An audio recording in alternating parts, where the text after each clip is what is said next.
What's up, family? We have another Patreon request. We have Alexandre Le Grand. La Grande Partie. La Grande Partie. The big party. The partie 1 de 4. Bon, allez. Allez.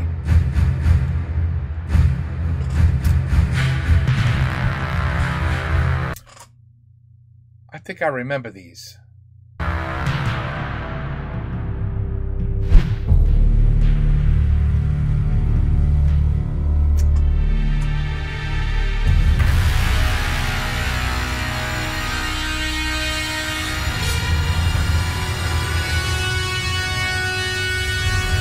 What an intro. Oui. Okay. You have that. These are very well done. Very well done.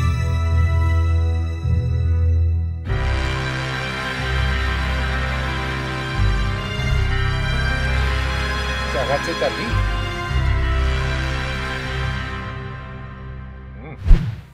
Vous voulez que je vous parle du royaume de Macédoine ?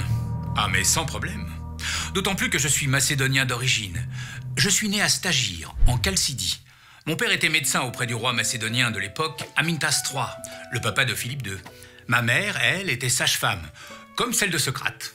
Si ça, c'est pas un signe comme quoi j'étais prédestiné à devenir philosophe. Hein. Ah bah oui, la maïotique, c'est une grande tradition en philosophie. À 17 ans, j'ai quitté Stagir pour aller étudier auprès de Platon à Athènes, ce qui a fait de moi un métèque. Oui, un métèque. C'est un grec qui a déménagé dans une autre cité que la sienne. Et ce n'est pas tous les jours facile d'être un métèque. Par exemple, quand on n'est pas citoyen, on ne peut pas prendre part à la politique de la cité. Et ne pas pouvoir faire de politique pour un grec, c'est dur. En plus, moi, en tant que Macédonien, j'en ai doublement bavé parce que pour les vrais Grecs, ceux d'Athènes, de Sparte, de Thèbes, de Corinthe, etc., eh ben les Macédoniens, ce sont un peu des semi-barbares. Déjà, ils ont la passion des chevaux, ce qui n'est pas très grec. Regardez le nom de leur roi. Philippe, un nom typiquement macédonien, eh ben c'est Philo-Hippos, qui aime les chevaux. De Philo, qui aime, comme dans philosophie, c'est-à-dire Philo-Sophia, qui aime la Sophia, la sagesse. Ou dans Zoophile, qui aime les zoas, les animaux. Ou enfin bref. Et hippos, donc cheval, comme dans hippodrome, le dromos étant la piste, et par extension la course. Ou comme dans hippocampe, avec campos, une sorte de monstre marin. Ou encore l'hippopotame, cheval de fleuve, avec potamos, fleuve comme dans Mésopotamie, entre les fleuves, de Méso entre le Tigre et l'Euphrate. Oh! Calme-toi. Potamie, entre les fleuves, de Méso entre le Tigre et l'Euphrate. Ah, vous avez rencontré mon prof de grec, Aristote ? Oui, c'était très bien, ces cours, très intéressants. Avec les copains, on a appris plein de trucs, ça c'est sûr. Enfin, faut sélectionner aussi un peu quand même. Et puis alors, parmi les choses que les Grecs ne supportent pas chez les Macédoniens, il y a l'accent du Nord. Parce que lorsqu'il parle le grec, le Macédonien a un petit problème de labial, qui transforme le feu en be. Il ne dit pas Philippos, mais Bilippos. Alors les vrais Grecs se foutent de nous. Moi, j'ai dû corriger tout ça très vite en arrivant à Athènes, sans quoi c'est la mort sociale. Bon, en même temps, depuis que la Macédoine a écrasé toutes les cités grecques, ils y vont mollo sur les moqueries. Ah, et enfin le pire, ce qui fait alors vraiment barbare aux yeux des Grecs, les Macédoniens boivent le vin pur. Ah là, vous comprenez, l'homme grec, c'est la maîtrise de soi, le contrôle des passions par le logos, c'est-à-dire la parole, et par extension, la raison. Logos comme dans logique, ou logoré, de logos, parole, et rei, le verbe couler. Enfin bref, non, en tant que grec, on n'est pas censé se laisser dominer par la boisson. Sauf occasionnellement pour célébrer Dionysos. Alors que chez les Macédoniens, la boisson, c'est carrément un sport national. Et avec le roi Philippe II, alors là, vous aviez un champion de toute catégorie. Qu'est-ce qu'il a dit sur Bilippe, le bilozobe ? Faut pas l'écouter, hein. C'est complètement beau ce qu'il raconte. Bilippe, c'était un roi formidable. Bon en binir avec ses boutesses sur l'alcoolisme. C'est facile de se moquer des traditions macédoniennes, mais franchement, tout ça, c'est juste de la jalousie. Parce que nous, en Macédoine, eh bien, on a bébordune. On a fait fortune depuis qu'on s'est mis à miner du côté de Philippi. Philippi, c'est une cité bondée, fondée par Philippe par-dessus une colonie tassienne à proximité de la Pangée, une montagne farcie de bilons d'or, farcie de filons d'or, jusqu'au trognon. Et pendant ce temps, les cités grecques, elles se ruinaient dans leur guerre du Péloponnèse. Une guerre pendant laquelle, au passage, la cité de Sparte n'a pas hésité à s'allier aux Perses. Sympa, ça, hein, pour la mémoire du roi Léonidas, vous savez, les Thermopyles, tout ça. En tout cas, toutes ces cités grecques, elles ont bini sur les rotules et à la botte de la Macédoine. Et donc, elles font bien les foules. Les boules. Ouais. C'est vrai que les nouveaux riches, ça n'est jamais très bien vu.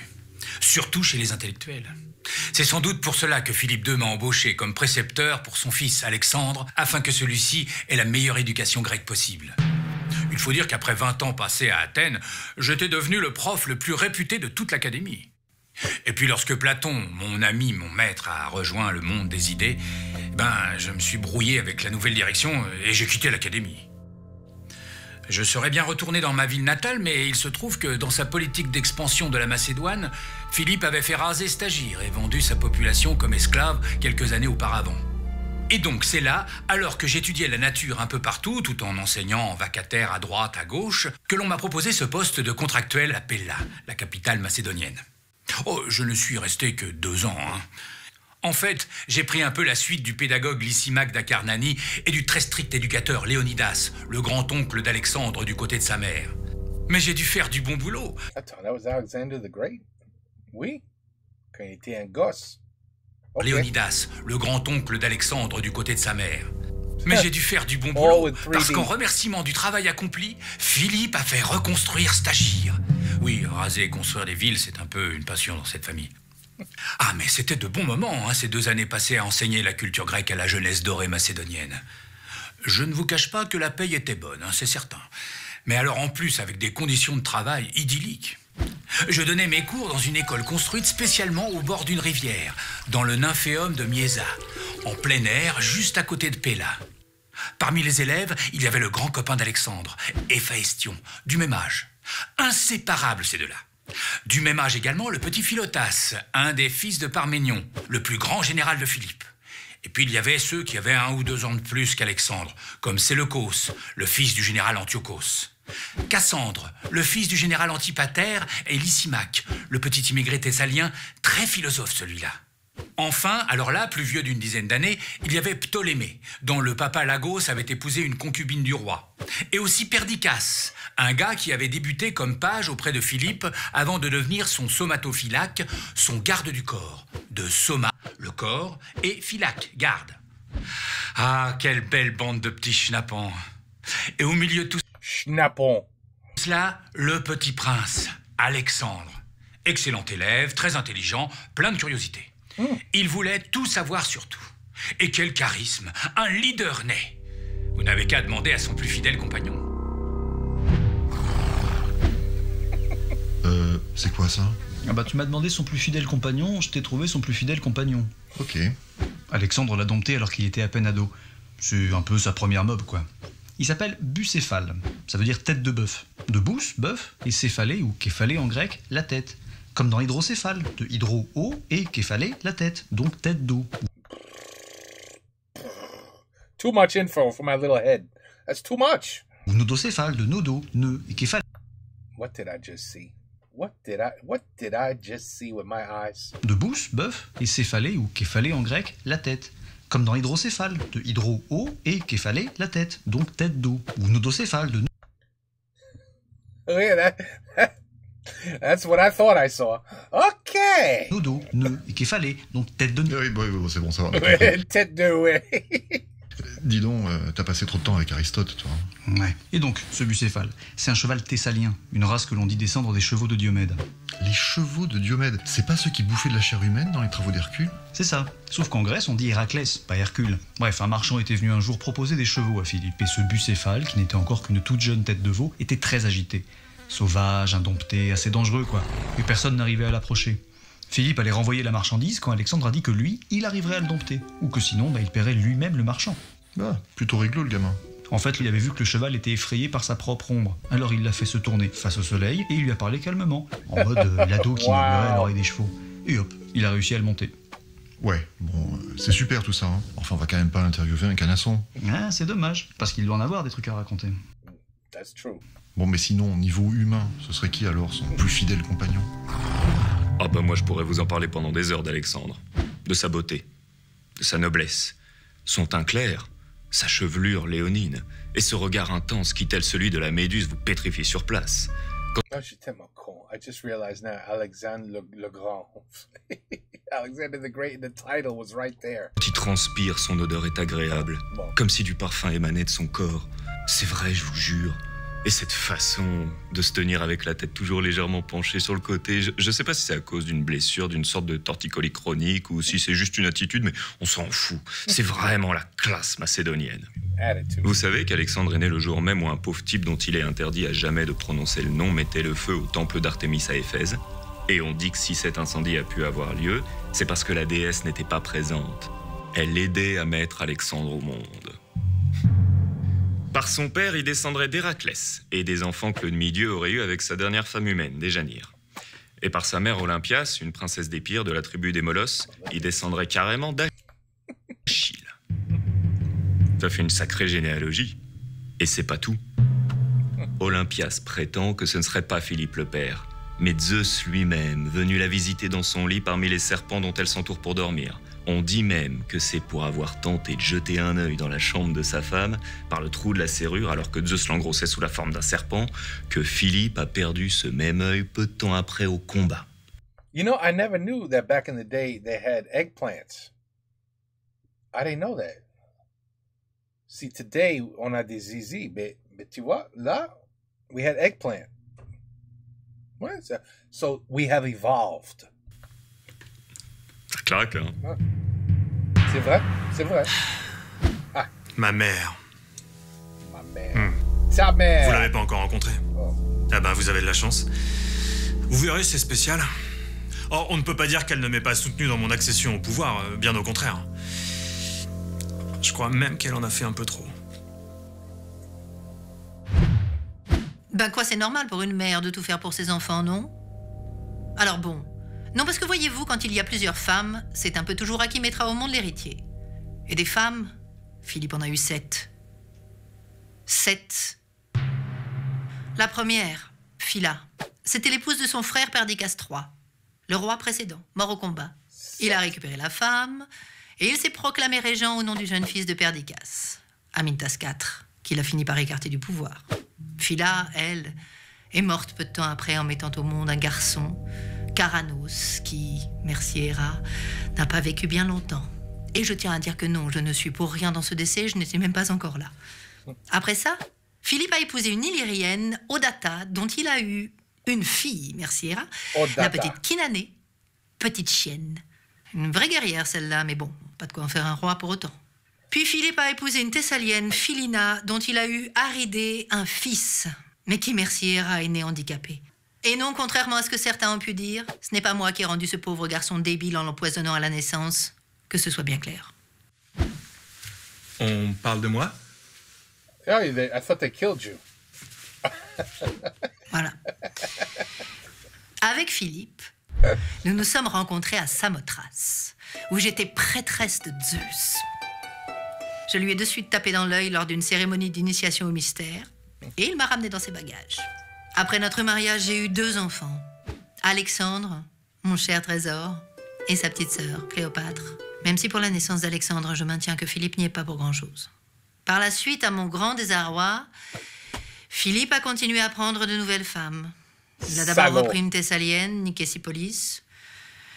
Elle est morte 20 jours après avoir accouché, merci Héra, d'une fille, la petite Thessaloniquée. Et non, je n'y suis pour rien dans la mort de cette pauvre femme. Philippe a ensuite épousé une princesse thrace, Méda, et enfin, peu de temps avant sa mort, il a pris une 7e et dernière épouse, la jeune Cléopâtre. Pas notre fille, hein, soyez Yeah, I was gonna say, whoa. pas con, ce serait dégueulasse. Non mais vous savez, des Cléopâtres, il y en a plein la Macédoine. Elle, c'était la nièce d'un de ses généraux, Attale.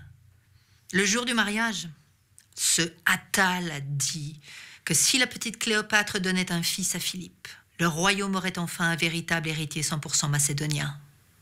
Rapport au fait que moi je suis une No pressure. molosse. Alexandre allait pourfendre ce vieux bouc quand Philippe s'est levé pour s'interposer. Mais comme il était saoul comme un cochon, il s'est cassé la figure et s'est étalé sur le sol. Alexandre a pris la salle à témoins et a dit « Il veut passer en Asie, mais il n'arrive même pas à passer d'un lit à un autre. » En plus, il a de l'humour, mon fils. Bon, c'est de l'humour molosse. C'est assez vache. Et voilà que quelques mois plus tard, cette petite Cléopâtre a eu, merci Héra, une fille. Europa. Eh ben, after all that, she had a girl. Failed. Et ça, c'était juste avant que Philippe ne se fasse assassiner. Et non, je ne suis pour rien dans la mort de mon mari. Il a été tué par le jeune Pausanias, un de ses somatophylaques, qui avait pas du tout comprendre le job. Et il n'y a absolument rien qui me relie à ce type. Pas même les chevaux qui étaient à sa disposition pour qu'il puisse s'enfuir. Et qu'il n'a même pas réussi à atteindre avant de se faire massacrer, cet idiot. Donc non, je n'y suis pour rien, je vous dis. Ah, puis zut. C'est bientôt fini, toutes ces questions. Vous êtes de la police? Enfin, de la cité? Non. Alors mêlez-vous de ce qui vous regarde à la fin. Mêlez-vous. Le jour où j'ai dompté Bucéphale, mon père m'a dit « Mon fils, tu vas devoir te trouver un royaume à ta mesure, car la Macédoine n'est pas assez grande pour toi. » Ça avait l'air sympa dit comme ça, mais entre les lignes, ça pouvait aussi dire que pour l'héritage, c'était pas dans la poche. C'était toujours comme ça avec mon père. Il soufflait un coup le chaud, un coup le froid. Ça a toujours été difficile entre nous. Mais mon plus gros problème, c'est qu'avec toutes ces conquêtes, mon père n'allait bientôt plus rien me laisser de glorieux à accomplir pour le jour où je deviendrai roi. Pour mes 16 ans, il m'a laissé un peu les rênes du royaume, pendant qu'il allait défoncer Byzance. Et lors de la fameuse bataille de Chéronée, où l'on a écrasé la coalition de Thèbes et d'Athènes, j'étais à ses côtés, à la tête de la cavalerie. J'avais 18 ans. Ce jour-là, la Macédoine s'est rendue maître de toute la Grèce, sauf des Lacédémoniens, c'est-à-dire la cité de Sparte qui avait eu l'intelligence de rester neutre. Sparta. Mon père a été nommé hégémon. Hégémon, quoi, comme dans Hégémonie, de Hégéomai. Enfin bref.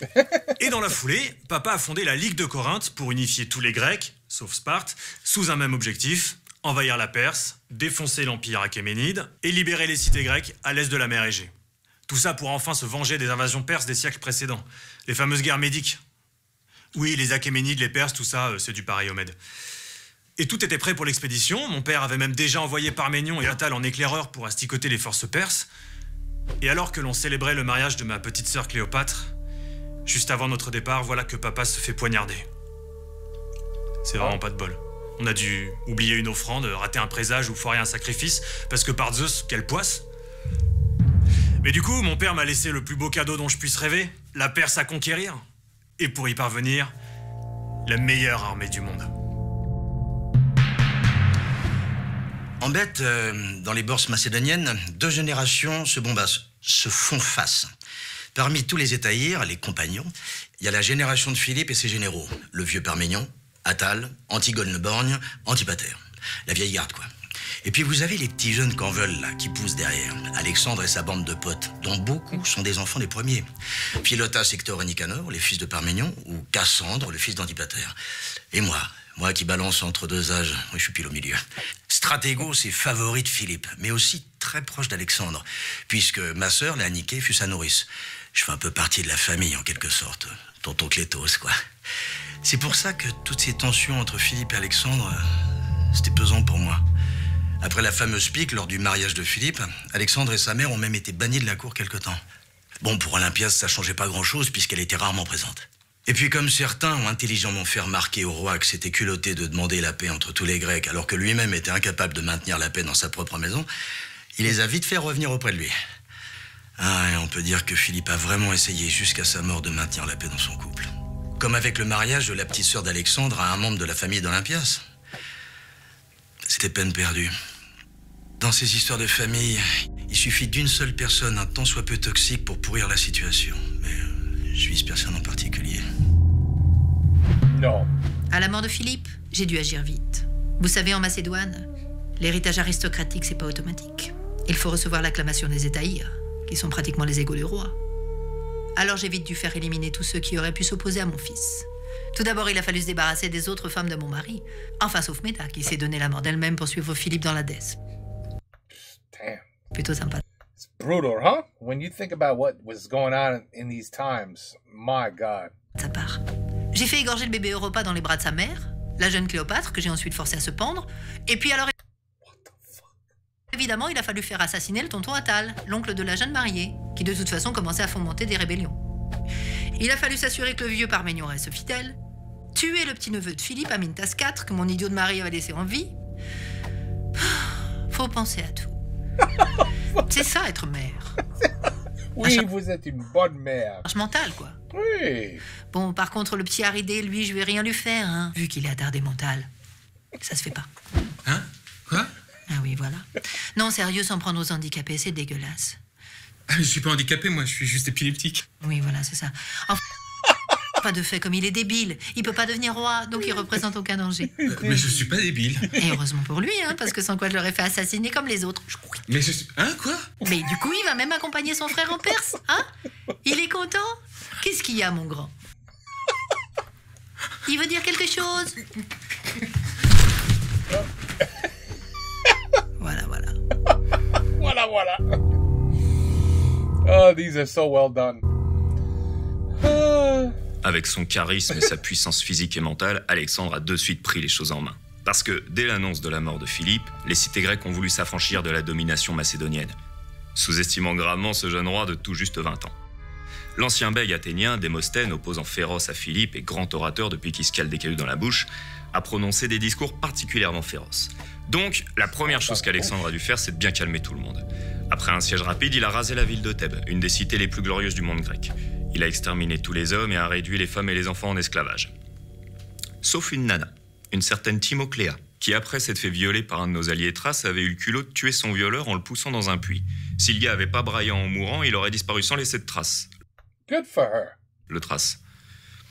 Alexandre a tout de suite adoré cette noble et fière femme, qui en plus était la sœur d'un grand général mort à Chéronée en combattant Philippe. Et il lui a donc laissé la liberté. Alors c'est vrai, il peut être assez flippant des fois, notre Alexandre, mais vous voyez, il a aussi bon cœur. Et il faut bien comprendre qu'en exterminant Thèbes, il a évité des morts inutiles, si les autres cités avaient continué à se révolter. De fait, il a pu épargner le même sort à Athènes, une cité dont il a toujours beaucoup apprécié la production culturelle. Parce qu'au fond, Alexandre, c'est un humaniste. Moi qui le connais bien, je sais sa grandeur d'âme, sa bienveillance, sa douceur. Mais c'est normal. Après tout, je suis son meilleur ami, son confident, son amant aussi. Vous voulez dire en tout bien, tout honneur? Hein? Ah non, on s'en fout. En file indienne, à la queue leu, par colonne de 16, avec une grosse lance. Et c'est ça qu'on appelle une phalange. Un classique grec. Mon père avait bien étudié tout ça à Thèbes, dans sa jeunesse, pendant son service militaire en tant qu'otage. Et il a considérablement amélioré le dispositif en remplaçant la lance de base, la dorue, par la sarisse, un truc de 5 mètres de long. Avec ça, plus une bonne coordination et surtout une forte cohésion de groupe, on défonce tout sur un champ de bataille. Infanterie, cavalerie, chars. Je suis sûr que ça arrêterait même la charge d'un éléphant. Ah, ça se teste. Alexandre, il est beaucoup plus grec que son père. Il connaît par cœur toutes les grandes œuvres, en particulier l'Iliade, sa préférée. Vous savez, la guerre de Troie. Je lui ai même offert une édition spéciale, annotée de ma main, dont il ne se sépare jamais. Et puis, contrairement à son père, Alexandre sait se contenir. Il n'est pas porté sur la luxure, et il boit peu. Enfin, sauf en cas de victoire, parce que dans ce cas, c'est la tradition macédonienne que de vider une immense coupe de vin pur pour fêter ça. La coupe d'Héraclès, à boire cul sec. En gros, une piscine de Picrate. Faut juste espérer que les victoires ne se succèdent pas trop vite. Non, vraiment, j'ai fait du bon boulot en hellénisant le gamin. C'est un digne représentant de notre belle culture grecque. D'ailleurs, juste avant son départ pour l'Asie, il est passé par Athènes, où tous les philosophes en vue du moment sont venus lui rendre hommage. Enfin, tous sauf un, évidemment. Qu'est-ce que c'est que ça? C'est là-dedans que vit Diogène, le philosophe qui a refusé d'aller saluer Alexandre. Il est spécial, le gars, hein. Il passe son temps à courir partout à poil et à se masturber en public. I read about this guy. I didn't read. It was in another video. Hein? Mais il est là-dedans. Et du coup, c'est Alexandre qui est allé jusqu'à lui. He'd come out naked and start playing with himself in front of people. And I think it was one of these videos. À Corinthe. Diogène était en train de cuire au soleil devant son tonneau, enfin son amphore, quand Alexandre est venu lui demander ce qu'il pouvait faire pour lui. Et le gars aurait répondu « Ôte-toi de mon soleil ». Ah oui, c'est connu ça. Même qu'Alexandre serait reparti admiratif en disant « Si je n'étais Alexandre, je souhaiterais être Diogène ». C'est pas beau, ça. Ouais, enfin, j'ai quand même un peu du mal à l'imaginer en punk à chien, le petit prince. Mais c'est avéré, cette histoire? Bah, y a qu'à lui demander. Ok. Monsieur Diogène? Monsieur Diogène, est-ce qu'on peut vous poser quelques questions sur votre rencontre avec Alexandre? Oh, quel cynique. Oula, on va couper.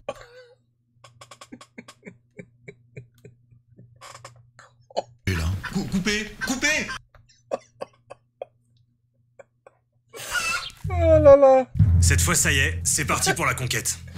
Et j'ai tout fait pour nous mettre les dieux dans la poche. Déjà, avant le départ, je suis allé voir la Pythie de Delphes pour qu'elle nous fasse un oracle bien sympa. Une prophétie entraînante, quoi. Et quand je suis arrivé, elle faisait la sieste, cette feignasse. Alors, je l'ai sortie du lit et je l'ai traînée par le bras jusqu'à son trépied. Comme elle n'arrivait pas à se libérer de mon emprise, elle a crié « Décidément, vous êtes invincible !» Banco, je prends. Ça fait un oracle au poil. Là-dessus, on a organisé des Jeux Olympiques vite fait, toujours pour être sûr que les dieux soient contents. Et au même moment, il s'est produit un truc top niveau présage. La statue d'Orphée sur son tombeau à Libêtre s'est mise à suer. Ce qui, selon Aristandros de Telmessos, mon interprète personnel des signes divins, signifiait que les poètes allaient transpirer à grosses gouttes pour rendre compte de ma gloire à venir. Du coup, je me suis dit, là ça y est, on est bien. Alors j'ai refilé la régence de la Macédoine au vieil Antipater, qui va garder la baraque avec son fils Cassandre et quelques garnisons. Et pour tous les autres, zou, en route pour la Perse. Plus de 35 000 hommes. Bon, il y a surtout des Macédoniens, mais on a aussi des Grecs d'un peu partout. Enfin, sauf de Sparte, puisqu'ils ne font pas partie de la Ligue de Corinthe. Mais c'est quand même une vraie armée panhellénique, hein. De Pan, Panthos, le tout, et hellénique, de Hélène. Enfin bref, vous connaissez l'histoire.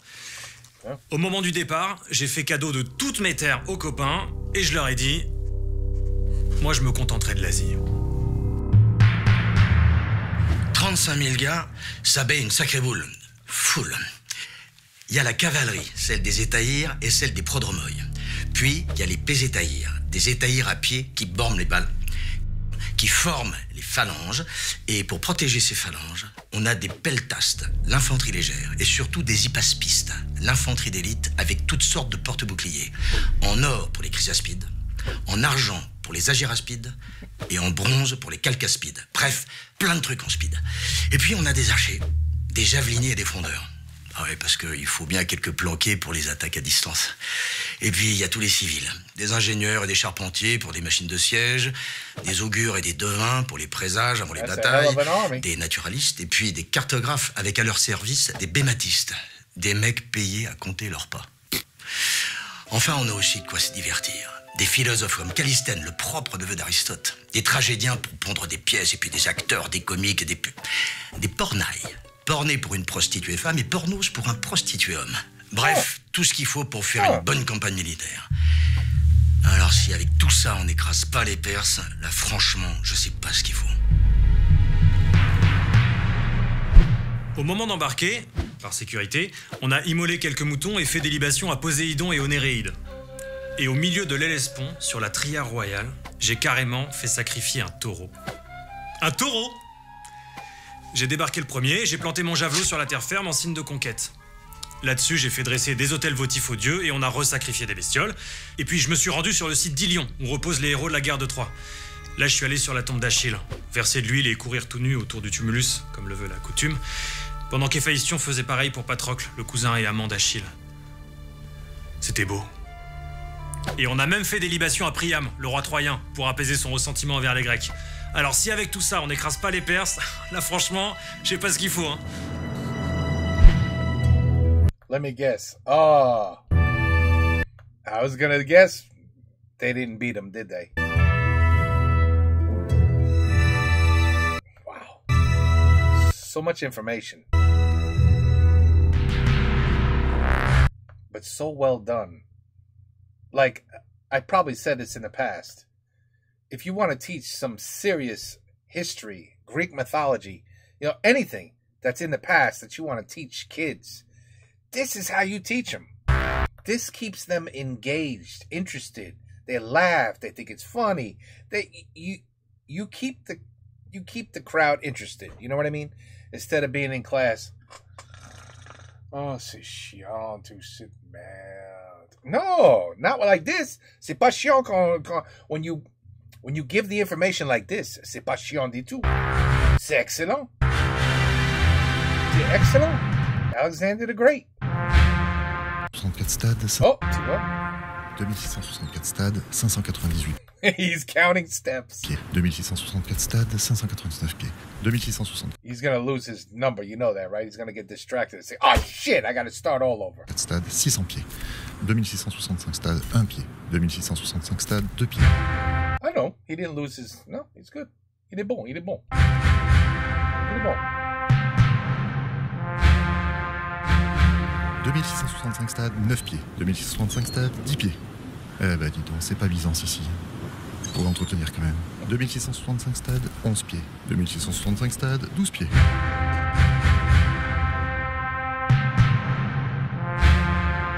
2665 stades, 14 pieds. 2665 stades. Je croyais des pieds, c'était un pied et tu mets ton pied et l'autre pied, il est là.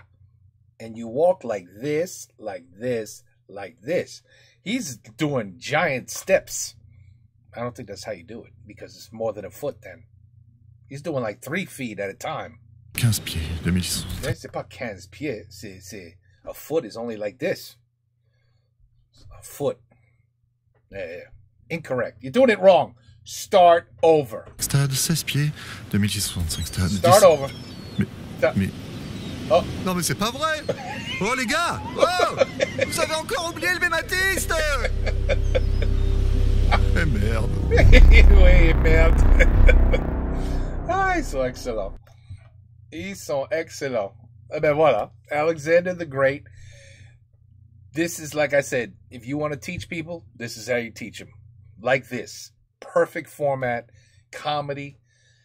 You know, it's true stories. They're not bullshitting. This is all true, I believe. 7 wives, you know, that's how it was back in the day. But it's terrible. The amount of young women that died right after they had kids.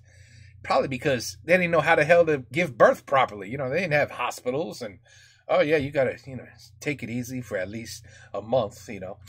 They were probably like, allez, baby's out. Go back to cooking, cleaning, do whatever you gotta do. Allez. You know what I mean? Like, and I assume like, she's losing a lot of blood. But what do you want us to do? Put a Band-Aid on it. Like, they didn't know what the hell they were doing. It's too bad. It's sad. It's sad. But man, they were vicious back in these days, huh? Like, oh yeah, we just, what? What's your name? Oh, no. Did you hear what? Kill him. As soon as you can, kill him. There was so much, like, dark plans behind the scenes that nobody knew about. No, you think these people knew they were gonna die? They probably had an idea, like, oh shit, I said something I shouldn't have said, and look behind my back for like 2 weeks, like, whew, I think I'm gonna be okay, and that's it. You know what I mean? That was it. Anyway, Alexander the Great said in a really cool way the story, the confessions. Because, you know, these people were real. They're not from these are the originals. No, they're not. Okay, anyway, take care. Peace out. À la prochaine. J'adore les trucs comme ça.